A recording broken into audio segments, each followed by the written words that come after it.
Oke, selamat malam semuanya. Ya, ini Vlog edisi 3 Juli 2023. Seperti biasa, malam ini kita akan berikan update market IHSG dan saham-saham yang sudah masuk di kolom komentar. Ini Vlog edisi terakhir, edisi 2 Juli 2023. Baik, kita langsung mulai saja agar durasi tidak terlalu panjang. Sebelum saya mulai, silahkan isi kembali di kolom komentar saham apa yang menarik untuk dibahas di Vlog selanjutnya. Ya, di kolom komentar saham apa dan kenapa saham tersebut Anda pilih untuk dibahas. Dan bagi yang mungkin belum subscribe channel kami, silahkan subscribe. Kita langsung mulai dari IHSG. Hari ini IHSG cenderung ya relatif bergerak rebound, namun masih di area yang sudah kami bahas di Stockholm kemarin, masih di bawah 6.700, yang mana ini adalah area konsolidasi di dalam tren turun. Masih sama ya, jadi tidak perlu kita perpanjang, yang jelas masih sama dengan Stockholm. Dan pembahasan kemarin kita juga sempat bahas potensi IHSG di bulan Juli, jadi bagi yang belum nonton silahkan nonton ya pembahasan IHSG. Kita langsung masuk ke pembahasan saham yang pertama. Pak, saya beli BDKR ngikut Stockholm, hold ke TP2 bisa? Ya harusnya bisa ya. Nah, ini adalah saham Stockholm lagi dan lagi. Ini Stockholm yang kesekian kalinya mungkin dalam 2 bulan lebih selalu berturut-turut selalu seperti ini sahamnya ya kalau nggak hit 1 TP1 ya TP2 atau lebih dari TP2 ya. Ini TP2 nya di berapa saya juga nggak tahu pastinya berapa ya, karena ya itu yang membuat adalah advisor di private trading room. Hari ini naik 12% dan itu sangat wajar karena ya lagi-lagi ini adalah saham Stockholm ya.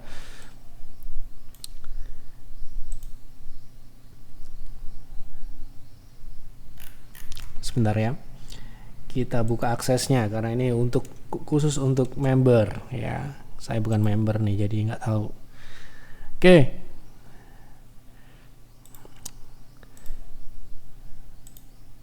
nah ini ya, saya buka aksesnya ini. Jadi rekomendasi seperti Stockholm ini hanya bisa diakses oleh member private trading room. Jadi member peers tidak bisa akses karena ini rekomendasi untuk trading. Jadi terpisah ya. PTR itu rekomendasinya untuk trading, investing ya rekomendasinya untuk stock picks ya, itu untuk investing.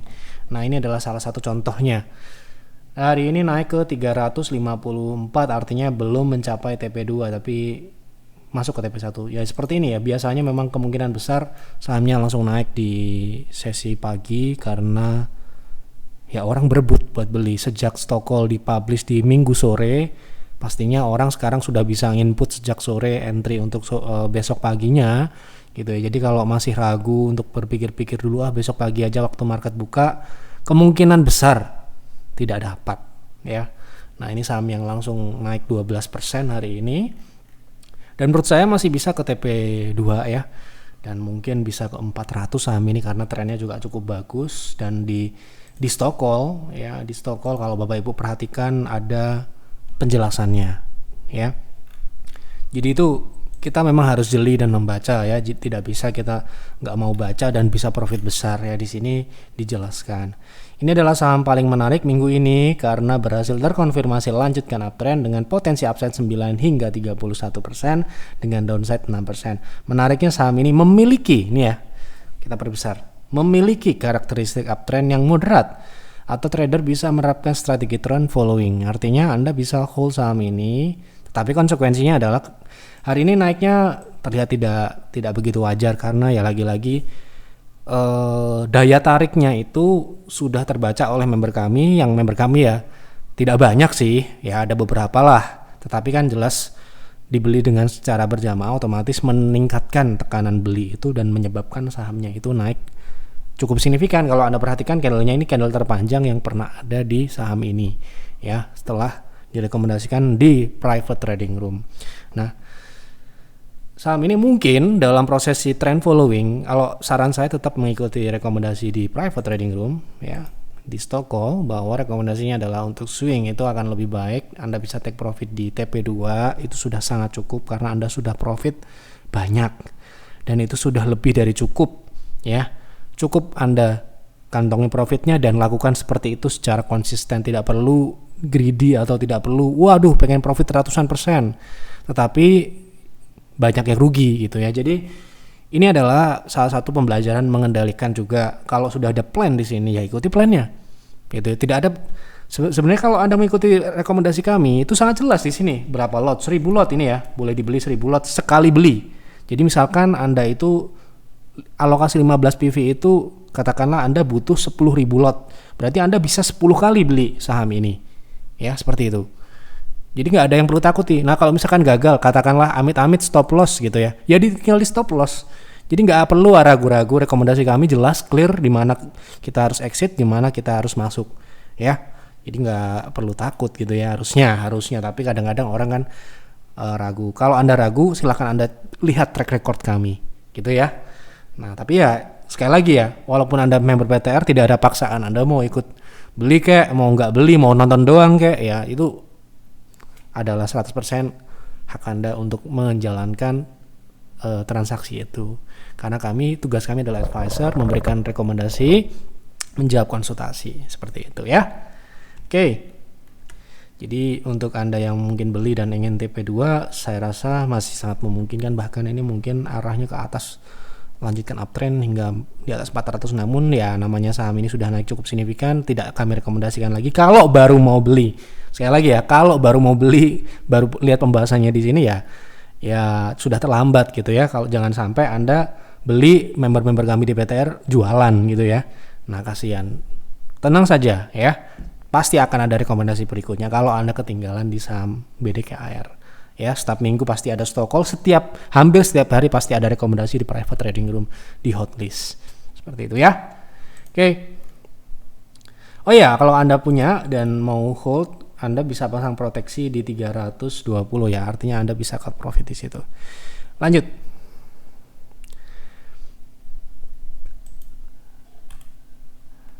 Malam Pak Yusuf, saya ikut invest di CFIN ya, Klipan ya. Ikut rekomendasi peer, alhamdulillah sudah floating 50%, tapi mau ada dividen jumbo. Apakah saham CFIN akan turun setelah dividen? Bagaimana selanjutnya? Apakah saya jual dulu? Mengingat plannya kan investasi, namun sahamnya begitu sangat cepat naiknya. Maaf panjang, maklum baru belajar invest dari Pak Yev. Jadi kalau kita punya rekomendasi di peer ataupun peers, plan kita adalah investasi jangka panjang. Namun sekali lagi, kita tidak bisa mengontrol saham itu akan naik di tahun pertama, tahun kedua, tahun ketiga, atau 1 bulan setelah kita rekomendasikan, atau seminggu setelah kita rekomendasikan. Seperti saham CFIN ini, nggak cuma CFIN ya, DRMA itu kita rekomendasikan di bulan April atau Maret ya. Sekarang sudah 100% naiknya. Artinya ya kita memang plannya investing, tapi kalau sudah achieve TP ya kita realisasikan profitnya gitu ya. Tapi sekarang ini untuk Klipan memang saya lihat hari ini belum ada exit untuk kita, jadi kemungkinan ini masih floating sama dengan yang dikonsultasikan ini. Namun kalau kita harus tinjau juga saham ini berapa besar dividennya, apakah sejumbo itu, saya juga belum cek, karena itu lagi-lagi bukan tugas saya, tugas advisor di peer. Jadi kalau Anda tanya ke saya harus melihat dulu di TradingView gitu ya.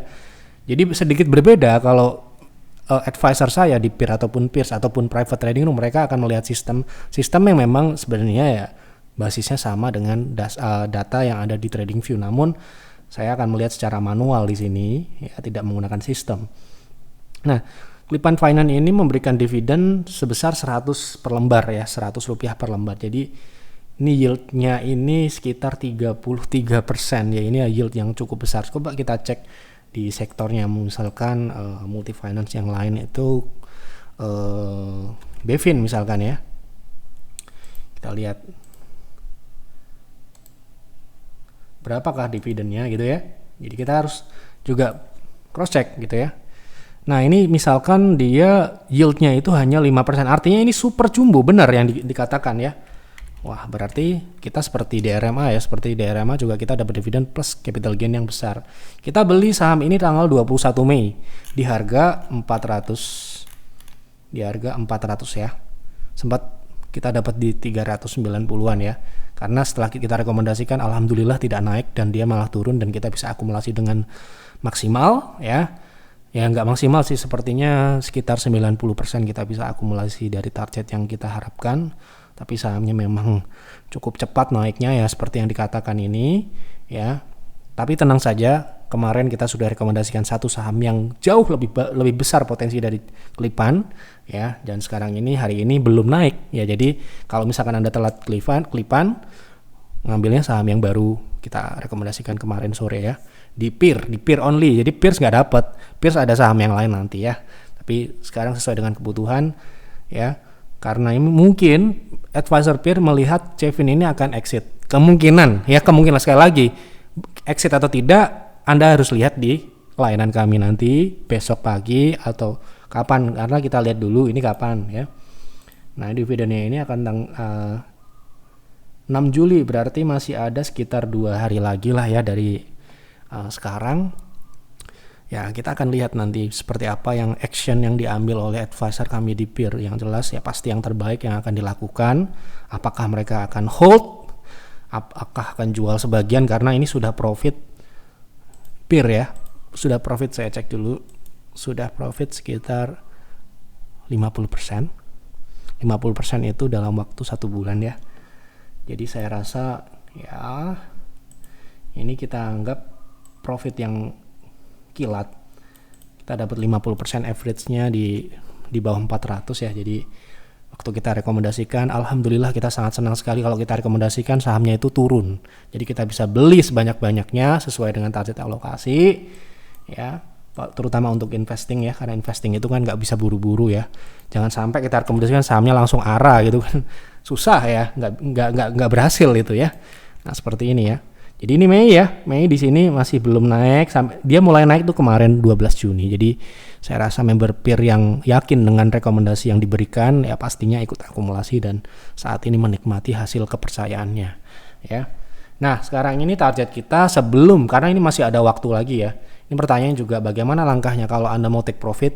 Tidak ada yang salah, Anda sudah memiliki profit 50% plus dalam waktu 1 bulan, dan walaupun plan Anda adalah jangka panjang, tidak haram Anda melakukan realisasi profit untuk mengantisipasi ya dividen yang jumbo. Kenapa begitu? Ya sekali lagi ini tidak bisa dipelajari track recordnya karena baru sekali dia berikan dividen. Jadi ini ya saya lihat dari karakteristiknya kemungkinan besar mungkin di atas 79,9%, probabilitasnya kemungkinan besar akan turun karena lagi yieldnya besar, DPR-nya ada di atas 100%, di luar dari kebiasaan-kebiasaan yang ada di sektornya ya. Artinya ya ini saham yang naik ini wajar mungkin karena potensi pemberian dividennya memang sangat besar ya, 100 per lembar gitu ya, atau 30% tadi ya yieldnya seperti itu. Jadi saya rasa kalau Anda mau take profit pun sah-sah aja, karena sekarang ini kalau Anda mau jual Cevin, Anda bisa membeli saham baru yang baru kemarin sore kita rekomendasikan, dan hari ini saya pantau sahamnya belum naik malah sedikit turun ya tadi sore. Jadi ya sangat mudah untuk mengikutinya, beli bertahap atau beli sekalian juga nggak apa-apa kalau memang nggak ada waktu ya. Seperti itu. Mungkin nanti Anda bisa pantau, kalau Anda member peer, Anda bisa pantau di channel. Kalau peer jual pastinya akan ada infonya di channel. Nggak mungkin tiba-tiba sahamnya hilang atau sahamnya tiba-tiba ada gitu ya, karena di sana sudah jelas buy dan sell atau akumulasi atau distribusinya, tanggal berapa banyak dan sebagainya. Tidak ada yang tiba-tiba menghilang atau tidak ada yang tiba-tiba ada gitu misalkan ya. Selalu ada jejaknya dan Anda bisa pelajari seperti itu. Oke, kita lanjut. Bahas Pegas untuk jangka panjang bagaimana ke depannya. Oke, untuk jangka panjang Pegas kemarin kita sudah pernah bahas itu. Setelah dividen kemarin turun ya. Nah, untuk saat ini saham ini untuk jangka panjang saya rasa fundamentalnya akan seperti saham-saham energi yang lain, cenderung ke arah performance-nya tidak akan setinggi tahun kemarin, karena kita lihat terutama di bottom line-nya ini akan sedikit menurun ya, lagi-lagi karena ya sudah kondisinya sudah berbeda, siklusnya sudah turun ya, dan kemungkinan ya ini akan untuk pos atas masih akan bagus kemungkinan, tapi untuk pos bawah sudah mulai kelihatan jelek atau menurun gitu ya. Bukan katakan jelek itu seperti ini ya, menurun itu sudah kita artikan sesuatu yang kurang bagus atau jelek tadi. Kenapa begitu? Karena ada yang bagus, ada yang lain yang saat ini yang sedang kita lihat bertumbuh gitu ya. Jangan sampai uang kita stuck di saham seperti ini. Kalau saya untuk jangka panjang at least 1 tahun ke atas, dan saya rasa untuk saham ini mungkin perlu yang namanya perbaikan dari sisi profitabilitas. Untuk Pegas ini sedikit kita review juga. Saham ini sebenarnya tidak terlalu bagus secara profitabilitas karena Anda bisa cek bottom line-nya ya, tipis sekali. Anda bisa cek saham-saham yang setipe, sejenis, sesektor, seindustri berapa persen. Apakah Pegas ini bagus atau jelek? Kita nggak ngomongin besar dan kecil. Kalau masalah besar dan kecil, lagi-lagi itu relatif ya. Kita bisa melihat dari bisnisnya, bisa dari manapun. Tetapi kalau dari sisi bisnisnya, yang dari sisi profitabilitasnya secara kuantitatif tidak memenuhi syarat, ya kita akan memilih yang memenuhi syarat, gitu ya. Jadi menurut saya untuk fundamental sekarang ini Pegas untuk saat ini, saya nggak bilang selamanya, untuk saat ini sementara ini belum jadi pilihan, apalagi dia baru saja mematahkan tren pullback ya, dimana ini terbentuk sebuah lower high baru untuk tren jangka panjang. Kalau kita lihat di tren di chart monthly gitu ya, jangka panjang kan yang Anda lihat, yang Anda mau pertanyakan adalah jangka panjangnya. Jadi kita akan lebih memilih dia uptrend dulu dan fundamentalnya membaik dulu, baru kita akan perkirakan. Nggak apa-apa di harganya lebih tinggi dari harga saat ini, tetapi kita sudah bilang saham ini memenuhi syarat secara fundamental ataupun teknikal, seperti itu ya. Jadi kita nggak akan bicara saham ini nominalnya segini, nominalnya besok segini, nggak. Tetapi syaratnya itu terpenuhi atau tidak. Kalau syarat tidak terpenuhi, sekalipun harganya sekarang murah, bisa saja besok semakin murah dan semakin murah dan semakin murah. Seperti itu. Secara nominal sekali lagi kita nggak bilang valuasi, karena saya juga nggak pakai value investing dalam merekomendasikan di di peer ataupun peers. Pendekatan kita adalah growth ya. Oke. Pak analisa GoTo, TA-nya masih bisa turun ke 100 atau lebih rendah. Kita akan lihat GoTo. Saya rasa masih ya, karena saham ini masih memang pullback. Pullbacknya wajar karena dia saham ini sudah hancur cukup dalam. Jadi sangatlah wajar apabila terjadi tren naik jangka pendek atau jangka menengah ya. Namanya saham sekali lagi nggak ada saham turun terus, itu nggak ada. Saham itu ada naik dan turunnya. Tapi kita lihat trennya masih turun, dan ini mungkin saja masih bisa turun ke 105 atau ke bawah 100 masih memungkinkan karena trennya ini belum reversal sampai dengan hari ini. Seperti itu. Untuk saham MITI, strategi trading jangka pendek seperti apa Pak? Apakah masih ada potensi upside?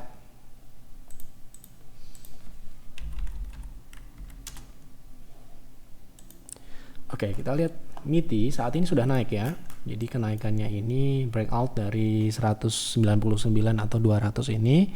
Potensi upside-nya tentunya kita akan lihat Fibo, karena karakteristik super agresif ini sepertinya kalau dia sudah naik cukup tinggi seperti sekarang ini sudah nggak berani kalau beli. Apalagi upside-nya kita akan lihat ya secara persentase berapa. Itu masih sekitar 18%. Potensi, sekali lagi potensinya 18%, dengan downside ke support terdekatnya itu sekitar 9%. Sebenarnya masih besar upside-nya ya, tapi kalau Anda mau risk 9%, monggo. Kalau saya mungkin akan mempertimbangkan saham ini retest dulu, turun dulu ke 200. Nah, kalau di situ dia kuat dan berpotensi membentuk higher low, baru mungkin kita akan pertimbangkan. Kalau sekarang ini 9% risknya terlalu besar buat kami. Untuk trading di private trading maksimal 5% ya. Seperti itu. Jadi nggak boleh merekomendasikan saham lebih dari 5% risknya.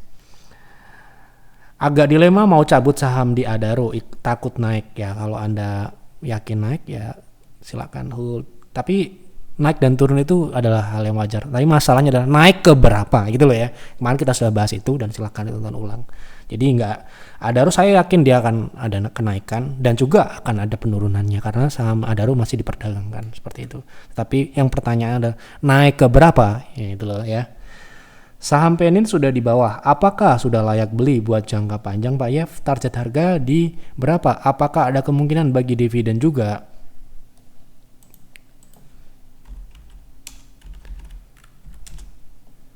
Ini untuk invest ya berarti ya.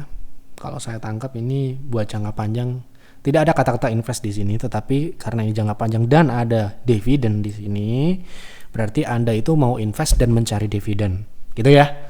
Nah, kita akan lihat perilakunya dividennya seperti apa saham ini. Ya. Nah, jadi ini tidak ada dia dividen di sini ya. Jadi belum ada historical. Biasanya kalau saham itu nggak dividen, biasanya growth. Nah, kita akan lihat apakah dia growth atau tidak. Nah, sayangnya tidak. Dan ini turun ya, kinerjanya turun dari tahun ke tahun sampai dengan 2022 dia masih turun untuk top line. Namun ini untuk operasional di tahun 2022 kemarin naiknya cukup signifikan. Ini bisa dikatakan ya bisnisnya ini membaik ya, dari sisi profitabilitas membaik. Kita akan cek profitabilitasnya berapa. Nah, di sini kita lihat dari sebelumnya 2020 ke belakang itu bottom line-nya itu sekitaran 20, 26, 29. Nah, ini menjadi 50 sampai dengan 30 ya. Jadi ini cukup bagus secara profitabilitas namun tidak tumbuh. Jadi kalau Anda mau cari dividen sepertinya belum ada terlihat tanda-tanda dia mau dividen, karena dia masih akan kemungkinan akan masih memupuk ya agar kinerjanya tumbuh dari pos atas ya. Karena untuk menumbuhkan pos atas ini ya lagi-lagi dia harus invest ya. Gitu. Tapi kalau misalkan ini tidak tumbuh ya tentu saja itu tidak memenuhi syarat kami untuk invest jangka panjang. Nah, itu dari sisi fundamental. Teknikalnya seperti apa? Jangan sampai ternyata ada potensi kenaikan. Nah, di sini saham ini sudah naik ya, kemarin di 2022 itu sudah naik. Artinya yang terjadi perbaikan bottom line di 2022 yang Anda lihat tadi itu sudah terefleksi di saham ini tahun lalu, di mana sahamnya memang sudah naik dan saat ini fase koreksinya ya. Nah, kita lihat dari kuartal 1 tahun ini gitu ya. Nah, ini sudah mulai turun lagi. Ya, artinya suatu yang bagus di tahun 2022 itu tidak berlanjut di 2023 sayangnya. Jadi menurut saya akan lebih cocok saham ini untuk trading ya. Tapi karena pertanyaan invest, ini sekali lagi ya, saham ini bisa naik tapi untuk trading ya. Saya nggak bilang saham ini nggak bisa naik ya, namanya saham bisa naik dan turun. Tapi saya bilang kelayakan fundamentalnya, kalau Anda tanya ke saya ataupun ke advisor saya di peer ataupun di peers, ya ini peer ya, ini kalau ini kemungkinan peer karena bukan syariah ya, jadi kemungkinan tidak disarankan karena fundamental tidak memenuhi syarat kami ya, seperti itu. Bagaimana dengan BRMS, kok harganya nggak kemana-mana padahal produksi sudah naik sehubungan dengan sudah beroperasinya smelter kedua. Semula 500 ton biji emas per hari, sekarang sudah 2000. Waduh, banyak ya, berarti 5 kali lipat. Tolong bahas bagaimana prospek BRMS untuk invest 1 tahun ke depan. Jadi kalau kita lihat dari BRMS sendiri sudah naik juga sebenarnya di tahun kemarin, dan kita juga sempat invest dan profit di Peers. Ya, Anda bisa cek kinerja Peers tahun lalu kalau nggak salah. Ya, kita invest. Silakan Anda cek kinerja bulan Juni 2022 ya, dimana kita exit di situ. Kita beli di 100-an, kemudian kita exit di 280 nih ya. Anda bisa cek di kinerja ya. Ini untuk edukasi ya, kalau invest di saham komoditas itu ada fasenya, yang fasenya itu jangan dilawan. Kalau fasenya turun ya udah biarin turun dulu.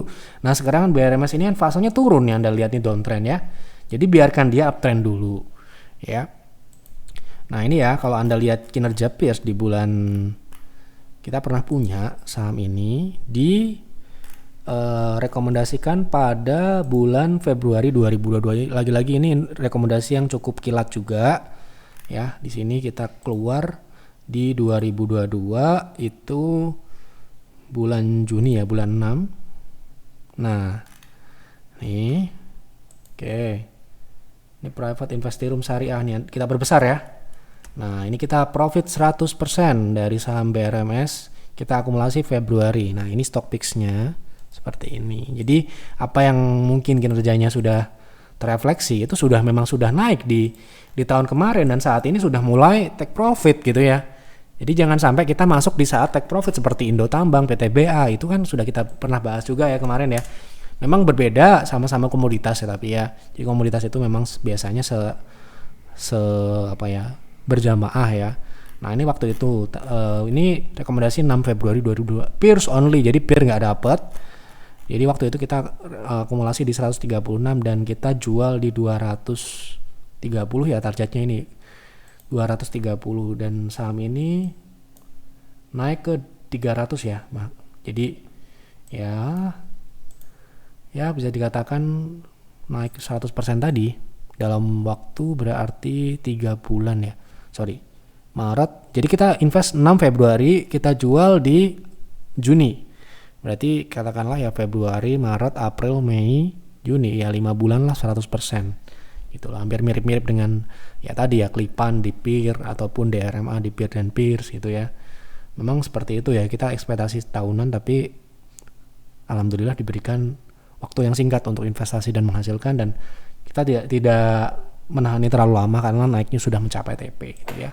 Jadi untuk saat ini kalau Anda bertanya, ini akan berdampak, smelter ini akan berdampak ke fundamental nggak? Kemungkinan berdampak, namun sayangnya memang kita tidak terus berpatokan dengan itu. Kita lagi-lagi tidak bisa melawan market. Kalau marketnya bilangnya ini sekarang sell ya sell gitu ya.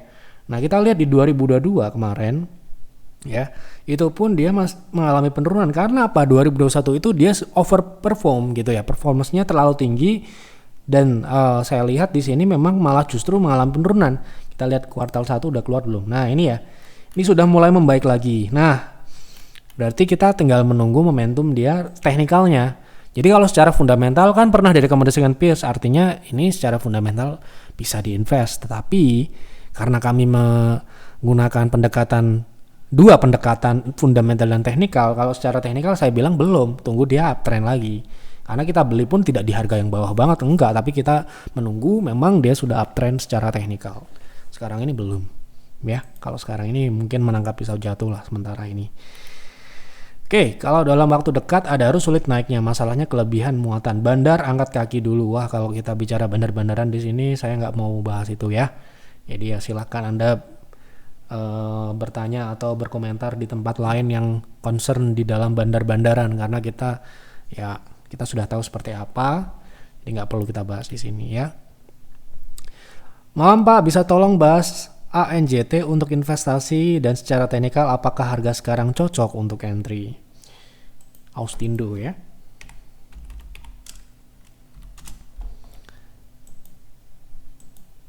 Oke. Untuk ANJT saat ini kalau secara teknikal bagus nih sepertinya ya. Memang dia masih downtrend secara jangka panjang kalau kita lihat dari monthly ya. Tapi ya di sini terbentuk sebuah high low, ini adalah indikasi yang bagus, memang harus menunggu dia reversal sempurna ya. Nah, secara fundamental seperti apa? Sayangnya fundamentalnya saat ini jeblok, jelek ya.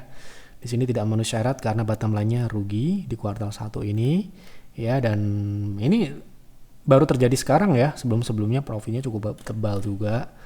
Nah ini bisnisnya menurun nih ya, jadi gak masuk untuk saat ini, nanti ya kita lihat lagi. Sekarang ini sementara ini jangan dulu sampai dengan fundamentalnya layak ya. Oke, kita lanjut ke pertanyaan berikutnya. Selamat malam, bisa tolong bahas untuk saham PTSN untuk trading jangka pendek sudah ada 15 PV dengan harga 214. Bagaimana pandangan segi teknikalnya setelah berhasil lewat 220? Berapa target selanjutnya? Sudah pernah kita bahas juga untuk Satnusa Persada. Potensinya ini sudah kita bahas ya di 300.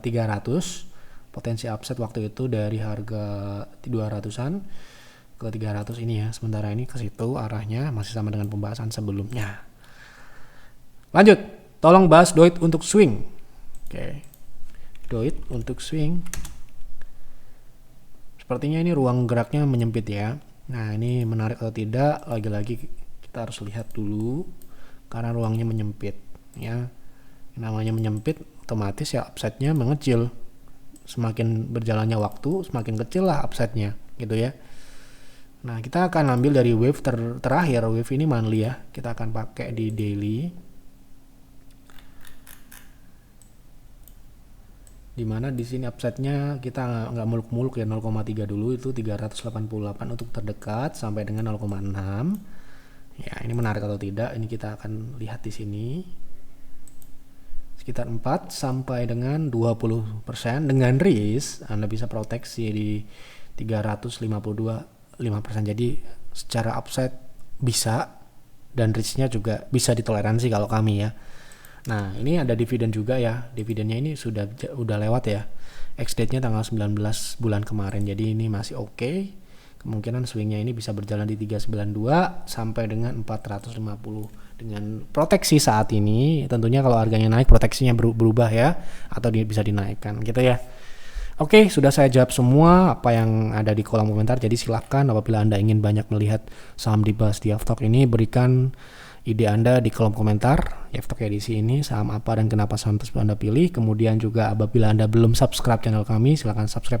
Dan jika Anda ingin, oh ya ini informasi ya, bulan depan Peer dan Peers anniversary tentu saja ada perubahan dari sisi membership. Jadi kemungkinan rencana kami Peer dan Peers itu hanya ada membership tahunan. Jadi mungkin bagi Anda yang ingin join Peer dan Peers, ingin coba 3 bulan, 6 bulan ya, itu baru hanya bisa sampai dengan tanggal akhir bulan Juli ini ya. Sekali lagi, apabila ingin join Peer atau Peers menggunakan membership 3 atau 6 bulan ya, kemungkinan besar hanya akan ada sampai dengan akhir bulan ini. Setelah itu ya, Peer dan Peers membershipnya adalah tahunan, 1 tahun, 2 tahun, dan 3 tahun ya, mengacu dengan strateginya yang jangka panjang. Jadi nggak ada join 3 bulan pengen profit cepat gitu ya, katakanlah ada seperti rekomendasi kami tadi yang Bapak Ibu bisa lihat sendiri. Tapi seperti itu, kita tidak ingin member itu berekspektasi jangka pendek. Kita ingin kerjasama membership itu memang juga jangka panjang sesuai dengan perspektif dan filosofi investasi itu sendiri. Jadi saya sudah tekankan ke advisor dan juga tim divisi marketing bahwa membership Peer dan Peers harus berbeda dengan private trading room karena memang berbeda. Pendekatannya berbeda, membershipnya harusnya kontraknya juga berbeda, kerjasamanya berbeda dengan orang-orang yang memang sevisi dan pemikiran dengan Peer dan Peers, yaitu investasi jangka panjang. Meskipun hasilnya alhamdulillah kita tidak perlu menunggu bertahun-tahun. Rekomendasi akhir-akhir ini menggunakan marathoner yang kita pakai sejak 2020 itu ya, yang berhasil bisa dalam waktu yang cukup singkat ya. Tidak semua berhasil, pasti akan ada yang rugi juga. Ada yang sampai saat ini masih hold dalam beberapa bulan juga masih ada. Jadi sekali lagi ekspektasi yang harus kita jaga ini ya, kalau Anda join Peer dan Peers rekomendasinya jangka panjang gitu ya. Jadi silakan apabila Anda ingin join Peer ataupun Peers dengan durasi 3 atau 6 bulan, silahkan sampai dengan akhir bulan ini Anda bisa kontak admin di WA atau Telegram. Gitu saja yang dapat saya sampaikan untuk Yaftalk malam ini. Terima kasih untuk Bapak Ibu yang sudah menonton. Jangan lupa apa yang kami sampaikan di sini adalah opini pribadi ya, sifatnya prediksi, jadi bisa benar dan bisa salah. Jadi silakan analisa lagi buat trading plan, buat investing plan masing-masing.